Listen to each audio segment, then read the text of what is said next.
The first piece that I was really excited about, the way that it turned out and the process of doing it, was Slave of Bolas, which features an angel from the Alara plane, and she has these sigils that make a halo, and then she has a little bit of a cowl of these sigils, and the story of the card is essentially she's being mind controlled by the dragon Nicol Bolas, and it's a one-way street, right? Once he takes over, when you're done, you're dead. So I have an angel, and she's kind of fallen to her knees, and there's tears in her eyes, and all of her sigils are breaking. And I just felt like that was the first piece where I felt like I'd created a story within a piece of art, and that it had an emotional resonance. The next piece that was awesome for me was Shandra Blaze. And, she was my first planeswalker. She's one of the earliest planeswalkers. And I had my wife model for it.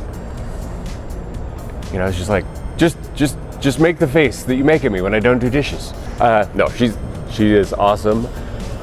So that was exciting because it was a planeswalker, and I got to play with fire. Yeah, so Shandra Blaze, I felt like it also kind of did what I wanted to. Like, it showed her fiery emotion, her passion, charging toward the camera, and it was. I had done fire before, but I mean that was the backdraft version of any card I've ever done. So I developed a lot of ways to make fire look convincing, and that was cool to do a little R&D. And her outfit's awesome, and I was just really, really happy with having such a high-profile card at the time. And then my most iconic that everybody knows is Liliana of the Veil, and that was a lot of fun. That was my second planeswalker, and when I got the description, they're pretty much like, this is gonna be a big deal. We need it to look really good. We need it to showcase her power, and so I used some kind of optical tricks where I tilted the camera and put it very, very low so that the viewer is a little bit disoriented and they're in a position of weakness compared to her. We went through a handful of iterations to get her costume right and to get the background right, and since then, and I think that she came out like 2010, 2009, she's treated me very well. Everybody has loved the character, and I've done tons of sketches and things of her. She's the most requested thing when it comes to, like, will you sketch on my playmat or do an artist proof or something like that.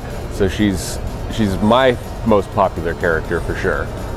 Working with Magic is a lot of fun because they're always coming up with new things. They're going to new worlds. So even though you quickly get attached to some of those planes and characters, it never feels stale, as an artist at least, because they're constantly coming up with new visual designs, new worlds to explore, new characters, and that makes it really interesting as an artist because we get to try a whole bunch of different things. We're always challenged. It's something that I've really appreciated, and the art directors for me have really helped me grow as an artist. So working for Magic is great.